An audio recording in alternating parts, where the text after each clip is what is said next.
السلام علیکم ورحمۃ اللہ وبرکاتہ، نحمده ونصلی علی رسولہ الکریم، اما بعد فاعوذ باللہ من الشیطان الرجیم، بسم اللہ الرحمن الرحیم، رب اشرح لی صدری ویسر لی امری واحلل عقدۃ من لسانی یفقهوا قولی۔ سورۃ ابراہیم آیت نمبر 25۔ اعوذ باللہ من الشیطان الرجیم، بسم اللہ الرحمن الرحیم۔ ألم تر كيف ضرب الله مثلا كلمة طيبة كشجرة طيبة أصلها ثابت وفرعها في السماء تؤتي أكلها كل حين بإذن ربها ويضرب الله الأمثال للناس لعلهم يتذكرون۔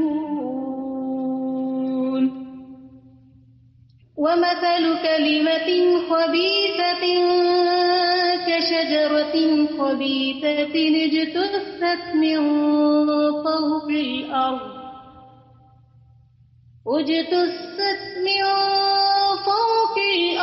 ما لها من قرار، يثبت الله الذين آمنوا بالقول الثابت في الحياة الدنيا وفي الآخرة ويضل الله الظالمين ويفعل الله ما يشاء۔ کیا تم دیکھتے نہیں ہو کہ اللہ نے کلمہ طیبہ کی مثال کس چیز کے ساتھ دی ہے؟ اس کی مثال ایسی ہے جیسے ایک اچھی ذات کا درخت جس کی جڑ زمین میں گہری جمی ہوئی ہے اور شاخیں آسمان تک پہنچی ہوئی ہیں، ہر آن وہ اپنے رب کے حکم سے اپنے پھل دے رہا ہے۔ یہ مثالیں اللہ اس لیے دیتا ہے تاکہ لوگ ان سے سبق لیں۔ اس میں آپ دیکھیں کہ نبی صلی اللہ علیہ وسلم نے مومن کو شجرہ طیبہ سے مثال دی ہے۔ اپنے آپ کو ایک درخت کی طرح سمجھیں، اور اگر اس مثال پہ غور کریں تو اس میں 3 چیزیں ہیں خاص طور پر۔ پہلی چیز ہے اصلھا ثابت، کہ اس کی جڑ بنیاد مضبوط ہوتی ہے۔ تو جڑ بنیاد جو ہے اس سے مراد کیا ہے؟ ایمان کی مضبوطی، اور یہ مضبوطی جو ہے یہ قرآن و سنت کے علم سے آتی ہے۔ اور پانی زمین میں اچھا پڑتا ہے، اچھا علم حاصل کرتا ہے انسان، تو جڑیں مضبوط ہوتی ہیں درخت کی، اور جتنی جڑیں مضبوط ہوتی ہیں اتنا ہی درخت مضبوط ہوتا ہے۔ یعنی جتنی اس کی جڑیں مضبوط ہوتی ہیں، زمین کے اندر گہری ہوتی ہیں، آندیاں ہو، بارش ہو، طوفان ہو، سردی ہو، گرمی ہو، کوئی بھی چیز ہو، تو وہ درخت گرتا نہیں، کیونکہ اس کی جڑیں مضبوط ہیں۔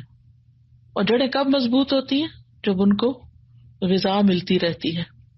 تو اگر ہماری جڑوں کو بھی قرآن و سنت کی غذا ملتی رہے تو انشاءاللہ ہمارے اندر استقامت رہے گی۔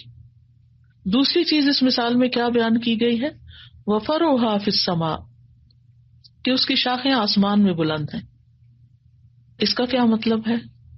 کہ وہ درخت ایک بلند درخت ہے اور وہ آسمان کے ساتھ اپنا تعلق رکھتا ہے۔ اشارہ ہے کس چیز کی طرف؟ کہ اس کا تعلق اپنے رب کے ساتھ مضبوط ہے۔ غم ہو یا خوشی ہو، کسی بھی طرح کے حالات ہو، بیماری ہو، تندرستی ہو، موت ہو، زندگی ہو، شادی ہو، بچے پیدا ہو رہے ہو، کچھ بھی ہو، ہر حال میں، ہر کیفیت میں اپنے رب کی طرف رجوع۔ کوئی دنیا میں آ رہا ہے، کوئی جا رہا ہے، اس کا دل جو ہے وہ اپنے رب کی طرف بھی متوجہ رہتا ہے۔ یعنی کسی لمحے وہ اپنے رب سے غافل نہیں ہوتا، وہ اپنے رب پہ توکل کرتا ہے، وہ اپنے رب سے ڈرتا ہے، وہ اپنے رب سے محبت کرتا ہے، وہ اپنے رب کا ذکر کرتا ہے۔ اور تیسری چیز جو اس مثال میں بیان ہوئی ہے وہ ہے تؤتی اکلھا کل حین باذن ربھا، اپنے رب کے اذن سے ہمیشہ پھل دیتا رہتا ہے، ایور گرین ہے، ہر طرف نفع پہنچانے والا ہے۔ پھل دینا کیا ہے؟ کسی درخت کا لوگوں کو فائدہ پہنچانا۔ تو مومن جو ہوتا ہے وہ دوسروں کے لیے فائدہ مند ہوتا ہے، ہر ایک کو اس سے خیر پہنچتی ہے، کسی کو دعا دے رہا ہے، کسی کو مال دے رہا ہے، کسی کو اچھا مشورہ دے رہا ہے، کسی کو علم سکھا رہا ہے، کسی کی خدمت کر رہا ہے، کسی کو پکا کے کھلا رہا ہے، کسی کو پڑھا کے سکھا رہا ہے. اس کی ہر وقت سوچ کیا ہوتی ہے کہ وہ کس طرح فائدہ مند بنے، یعنی دوسرے کو کیسے فائدہ پہنچائے. خود جو کچھ اس نے لینا ہے وہ اللہ سے لینا ہے، اللہ پر بھروسہ کرنا ہے اور اپنی جڑیں مضبوط کرتے رہنا ہے. لیکن وہ جڑیں مضبوط کر کے پھر جو اس کا آؤٹ پٹ ہوتا ہے وہ دوسروں تک جاتا ہے. تو یہ 3 چیزیں آپ بھی یاد رکھیں کہ ایک انٹیک، بہترین علم، نفع مند علم حاصل کرتے رہنا ہے. دوسرے یہ کہ اپنے اوپر جو بھی کیفیات اور واردات ہیں ان سب میں اللہ سبحانہ تعالیٰ کی طرف رجوع کرنا ہے. مجھے نہیں معلوم کہ آپ فقہ القلوب کو فالو اپ کر رہے ہیں یا چھوڑ دیا ہے ان حالات کی وجہ سے. الحمدللہ ہمارا دوسرا والیوم تو شروع ہو چکا ہے کچھ ہفتے پہلے سے، لیکن یہ ہے کہ 2 ہفتے پہلے ہم نے خطر الجہل شروع کیا ہے، جہالت کی خطرناکیاں، کہ جب انسان کے پاس علم نہیں ہوتا تو کیسے کیسے نقصان ہوتے ہیں، کیسے کیسے خطرات اس کو لاحق ہوتے ہیں. اور اس میں اس ہفتے بڑی ایک اچھی بات ہم نے پڑھی کہ جیسے ہر شخص کے اندر دوسروں کے خلاف کوئی کمپلینٹس ہوتی ہیں، تو بعض لوگ ایسے ہوتے ہیں کہ جو شکوے شکایتیں لوگوں سے کرتے ہیں، لوگوں کے شکوے لوگوں سے کرتے ہیں. کچھ ایسے ہوتے ہیں کہ لوگوں کے شکوے اللہ سے کرتے ہیں، اور کچھ ایسے ہوتے ہیں جو اپنی شکایت اللہ سے کرتے ہیں کہ ربی انی ظلمت نفسی، میرا قصور ہے، ربنا ظلمنا انفسنا. تو جو پہلی قسم کا انسان ہے وہ تو ایک گھٹیا انسان ہے جو لوگوں کی شکایتیں لوگوں سے کرتا رہتا ہے، یا پھر اللہ کی شکایت بندوں سے کرتا ہے کہ اللہ نے میرے ساتھ یہ کر دیا، میرے پہ یہ ظلم ہو گیا، میرے ساتھ یہ ناانصافی ہو گئی، میری تقدیر میں یہ کیوں لکھ دیا. اور دوسرا انسان جو ہے جو بندوں کی طرف سے کوئی تکلیف پہنچتی ہے تو وہ اللہ کی طرف لے جاتا ہے، دعائیں وغیرہ کرتا ہے. یہ درمیانے درجے کا انسان ہے.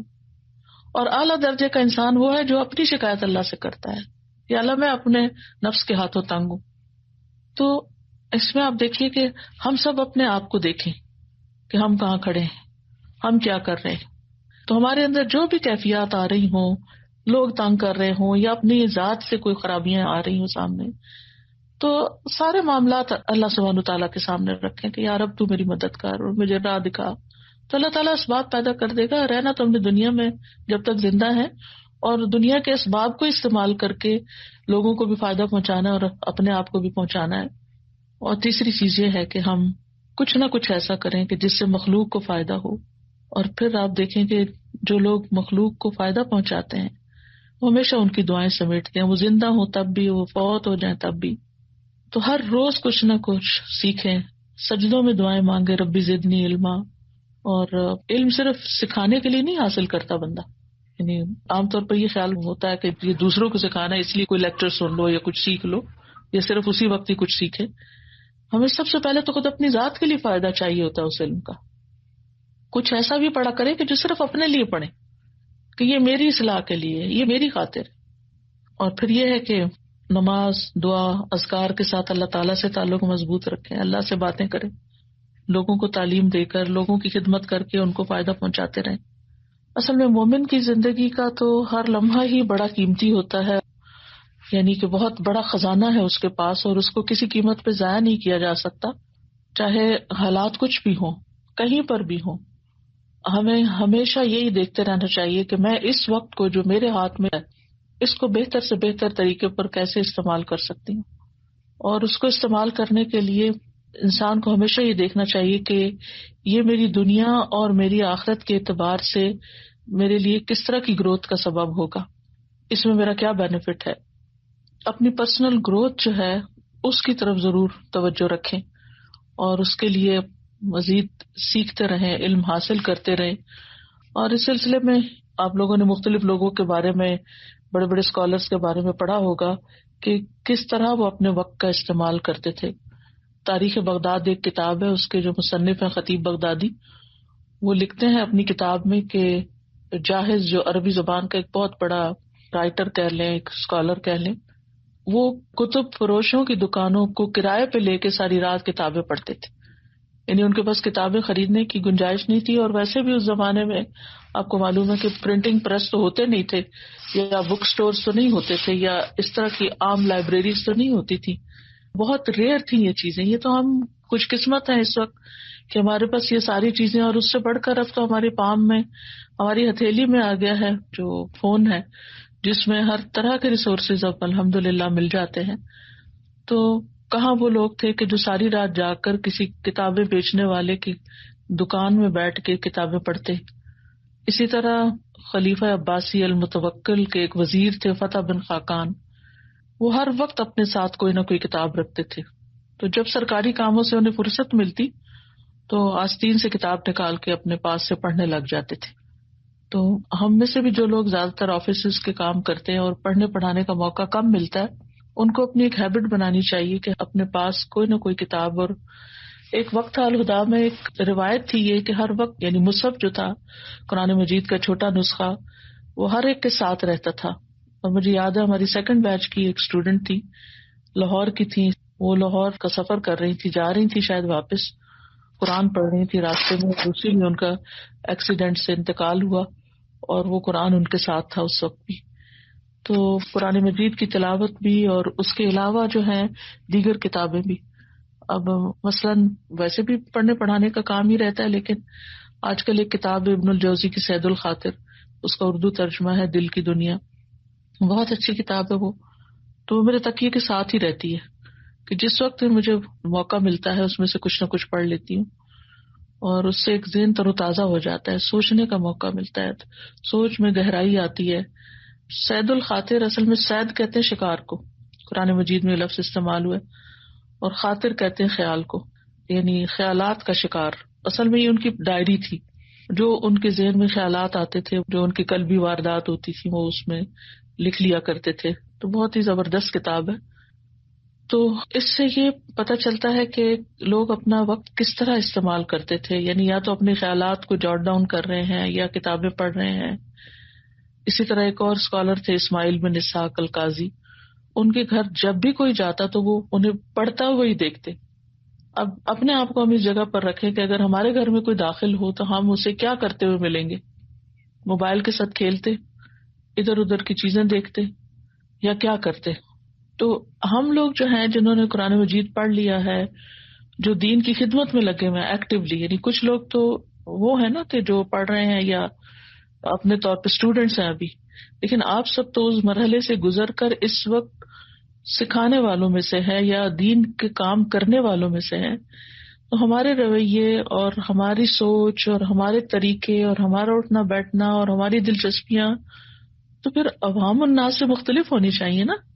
یعنی عام گھریلو عورتوں کی طرح تو نہیں ہمارا اٹھنا بیٹھنا ہر وقت ہونا چاہیے کہ وہ صرف اپنے جو دن کے روٹین کے کام ہے انہیں کوئی سارا دن بس انہیں میں مصروف ہیں اور مشغول ہیں. ہمیں تو ان سب کو نپٹا کے فوراً اپنے مقصد اور گول کی طرف لپکنا چاہیے کہ ہمارا اصل مقصد جو ہے وہ کچھ کرنا ہے، یعنی دین کی خدمت کرنا ہے، اور باقی تو ہماری ضروریات ہیں جو ہم نے ضرورت کے ساتھ پوری کرنی ہے. وہ ہمارا کھانا یا پکانا یہ مقصد زندگی تو نہیں ہے نا، یہ تو ضرورت ہے. اسی طرح گھر کی صفائی ہماری ایک ضرورت ہے، اسی طرح باقی جو ہمارے پرسنل ہائیجین کے کام ہیں وہ ہماری ایک ضرورت ہے، وہ مقصد زندگی نہیں ہے.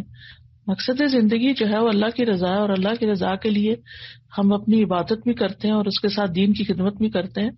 تو اس کے لیے ہمیں فیول چاہیے ہوتا ہے.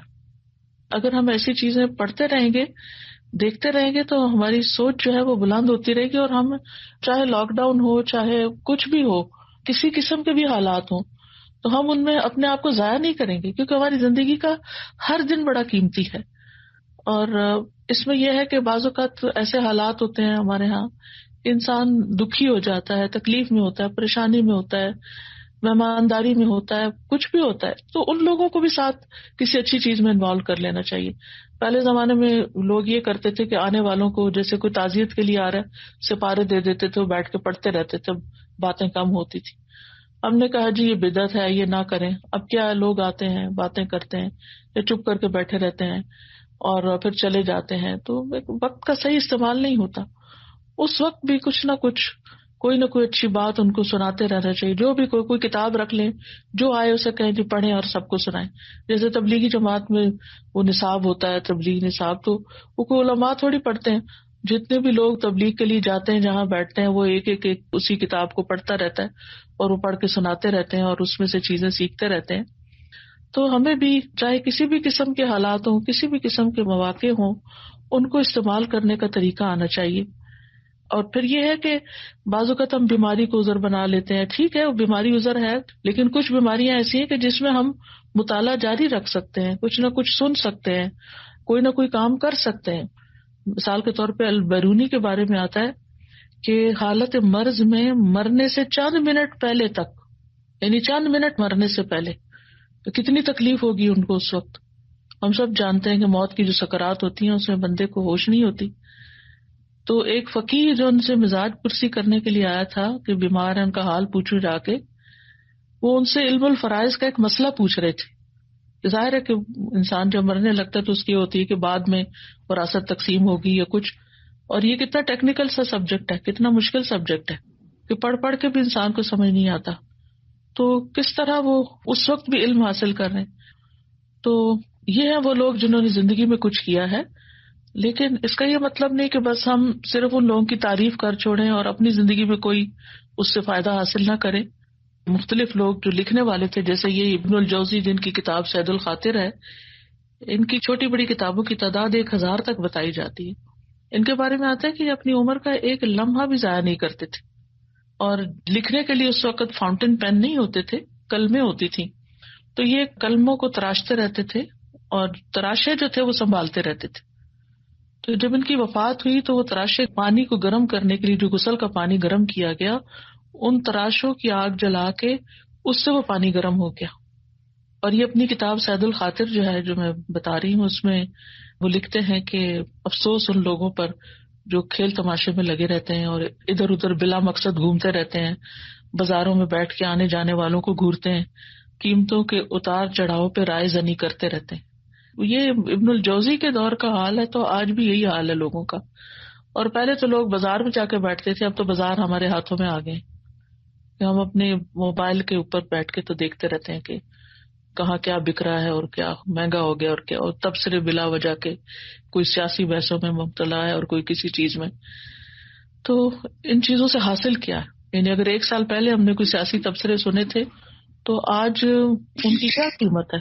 اسی طرح اگر ہم نے 2 سال پہلے کوئی قیمتوں کے اتار چڑھاؤ پہ بات کی تھی تو آج ہمیں کیا یاد ہے اس میں سے. تو ایسی چیزیں جو ہیں وہ زندگی کا ہمارا حصہ نہیں ہونی چاہیے. بس ٹھیک ہے, سرسری کوئی کر رہا ہے بات, سرسری سے سنی اور اس کے بعد جو اپنا مقصد ہے اس کی طرف لوٹ گئے.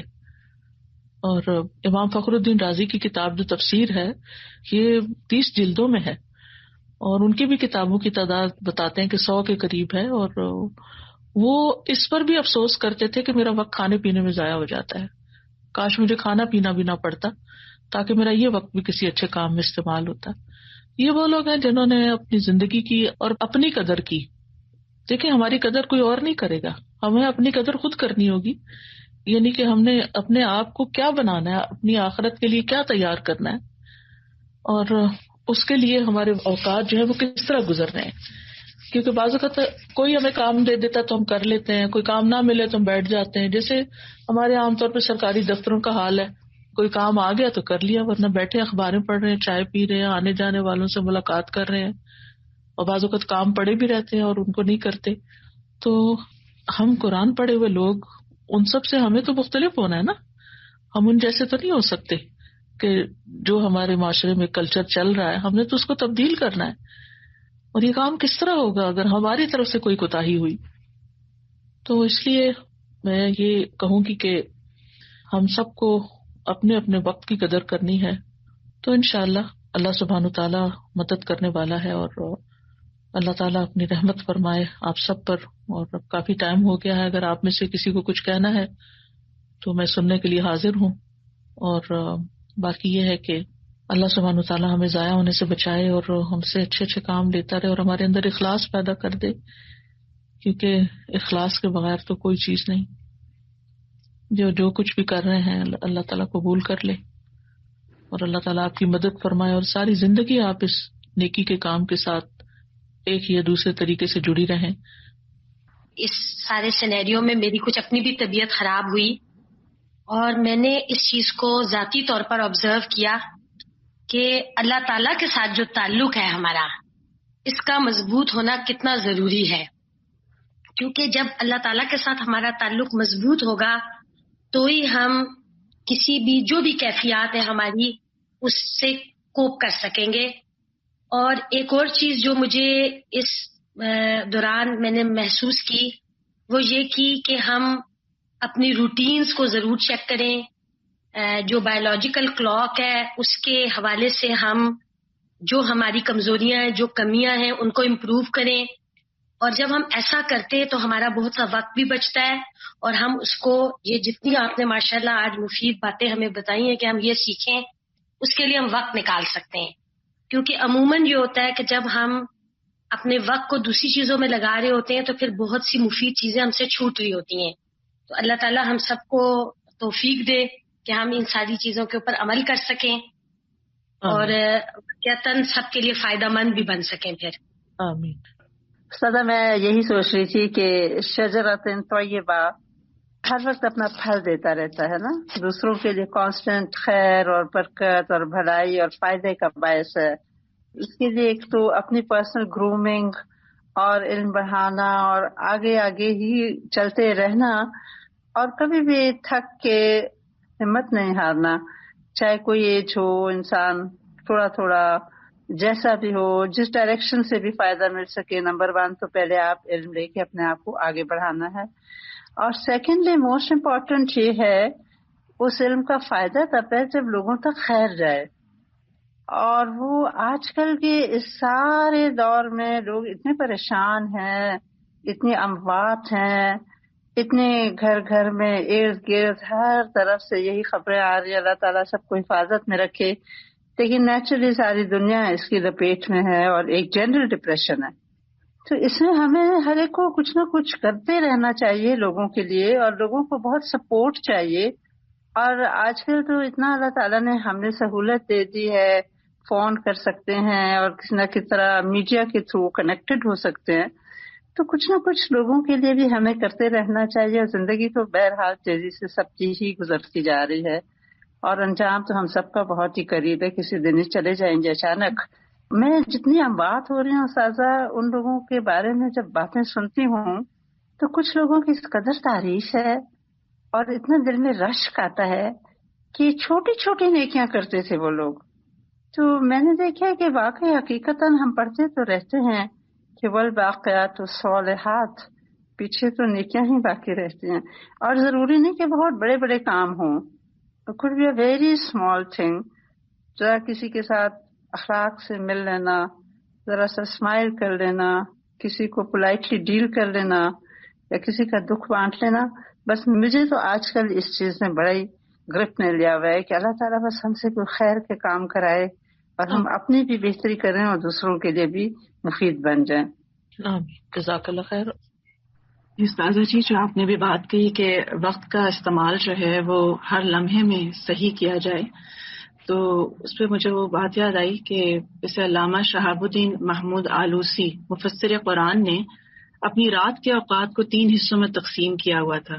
پہلے حصے میں آرام اور استراحت کرتے، دوسرے میں اللہ تعالیٰ کو یاد کرتے اور تیسرے میں لکھنے پڑھنے کا کام کیا کرتے تھے. عموماً ہم دیکھتے ہیں کہ ہم دن کا حساب تو پھر بھی تھوڑا بہت کھینچ تان کے رکھ لیتے ہیں، لیکن رات کا ہمارے ہاں کوئی حساب یا کوئی یوز نہیں ہے. یا اسی طرح اگر ہمارے ٹائمنگز 8 سے 2 ہیں تو اس میں تو ہم علم حاصل کر لیں گے، لیکن جو اس کے بعد کا ٹائم ہے، شام کا ٹائم ہے، تو اس میں ہم عموماً تھوڑا کیجول ہو کے بہت سا ٹائم ضائع ہو جاتا ہے. اب جیسے آن لائن ہونے کی وجہ سے الحمدللہ یہ بھی ہو گیا کہ رات کی کلاسز بھی، یعنی اپنا بھی علم حاصل کرنے کا تھوڑا ٹائم مل جاتا ہے اور دوسروں کو کرنے کا بھی. تو اس کو پڑھ کے مجھے یہ ہوا کہ واقعی رات کا بھی کوئی حساب ہونا چاہیے یا اس کا بھی کوئی ٹائم ٹیبل ہونا چاہیے. بالکل. کھجور کے درخت کی بات ہو رہی تھی تو ہم سکھر رہے کچھ عرصے تو دیکھے بھی، تو اس کی ایک بات مجھے جو ہمیشہ فیسینیٹ کرتی ہے کہ وہ سیدھا کھڑا ہوتا ہے اور بالکل اسٹرانگ ہوتا ہے. جیسے تو اگر ہم اسی چیز کو ایکسٹینڈ کریں جو ہماری ڈسکشن چل رہی تھی کہ جب آپ کسی کے فائدے کے بنتے ہیں تو اس کے بعد ایک چیز آپ کی یہ بھی ہونی چاہیے کہ آپ فرم اور مضبوط رہیں. بسا اوقات آپ لوگوں کے فائدے کے بنتے ہیں، لوگ آپ کو اس طرح اپریشیٹ نہیں کرتے، پھر آپ سوچنے لگتے ہیں کہ اچھا شاید میری کوئی وہ نہیں ہے، اور آپ مضبوطی آپ کی کم ہونے لگتی ہے. یا بسا اوقات ایسی کمپرومائزنگ سچویشن آتی ہے کہ آپ اس طرح فرم نہیں رہ پاتے. تو جتنے بھی ہم لوگوں کے فائدے کے لیے بنے، ہم نے اپنی جو اجر ہے وہ اللہ سے چاہنا ہے، اور مصائب اور آزمائشیں اور سب میں فرم رہنا ہے. اور یہ کہ جو ہر موسم میں پھل دینے والی بات ہے، تو سب نے الحمدللہ کیمپس میں بھی پڑھایا، اور جب آن لائن سب شفٹ ہو گیا تو سب نے پوری کوشش کی کہ اس حساب سے بھی اپنے آپ کو اکوپ کریں کہ ہم کیسے افیکٹولی سب کو آن لائن پڑھا سکتے ہیں. جی، آپ کی بات سے مجھے نیکسٹ آیت یاد آئی، شمیم نے تلاوت کی تھی، یعنی مثل کلمۃ طیبۃ کی تو بات ہم نے کی تھی، لیکن دوسری طرف اس کے کمپیریزن میں اللہ سبحانہ تعالیٰ نے شجر خبیثہ کی بات بھی کی ہے، اور اس کا کیا بتایا کہ ناپاک کلمے کی مثال جو ہے وہ ناپاک درخت کی طرح ہے جو زمین کے اوپر سے اکھاڑا گیا. یعنی پہلے وہ کوئی خیر کا کام کر ہی رہا تھا، زمین پہ کچھ نہ کچھ سبزہ دے ہی رہا تھا، لیکن جو ہی حالات بدلے تو وہ درخت بھی اکھڑ گیا. ما لہا من قرار، اس کے لیے کوئی قرار نہیں، کوئی ثابت قدمی نہیں. پھر اس کے بعد اللہ تعالیٰ فرماتے ہیں کہ یثبت اللہ الذین آمنوا بالقول الثابت فی الحیات الدنیا وفی الآخرہ. اللہ تعالیٰ ان لوگوں کو جو ایمان لائے دنیا کی زندگی میں اور آخرت دونوں میں مضبوط بات کے ساتھ ثابت قدمی عطا کرتا ہے. اور یہ مضبوط بات جو یہ کلمہ طیبہ لا الہ الا اللہ ہے، یعنی جتنا زیادہ ہمارا ایمان مضبوط ہوگا اتنی ہی ثابت قدمی ہوگی، اور ایمان کی مضبوطی کے لیے علم ضروری ہے. وَيُضِلُّ اللَّهُ الظَّالِمِينَ، ظالموں کو تو اللہ بھٹکا دیتا ہے. وَيَفْعَلُ اللَّهُ مَا يَشَاءُ، اور اللہ جو چاہتا ہے کرتا ہے. تو ہم اپنے اوپر ظلم کرنے والے نہ ہوں، دوسروں پر ظلم کرنے والے نہ ہوں، اور کلمہ طیبہ کی مثال ہی بن کر رہیں، واقعی نظر آئے کہ ہم ایمان والے لوگ ہیں. اللہ سبحانہ وتعالیٰ آپ سب کی کوششیں قبول کرے اور جزائے خیر دے، اور اللہ سبحانہ وتعالیٰ ہمارے اس وقت میں برکت ڈالے اور ہماری عبادت کا حصہ لکھ دے، اور جو ہم ہیں اس سے بہتر انسان ہمیں بنائے، اور ہمارے جو کام ہیں اور جو ذمہ داریاں اور جو فرائض ہیں ان کو بہت بہترین طریقے سے ادا کرنے کی توفیق دے. ہم اپنے مقصد پر نظر رکھیں، اور جو بھی کام ہے ان میں حرص رکھیں کہ کم وقت میں زیادہ سے زیادہ آؤٹ پٹ ہو ہمارا، ہر اعتبار سے، ہر ذمہ داری کے اعتبار سے. جزاکم اللہ خیرا کثیرا، بارک اللہ فیکم، سبحانک اللہم و بحمدک، اشہد ان لا الہ الا انت، استغفرک و اتوب الیک. السلام علیکم و رحمۃ اللہ وبرکاتہ.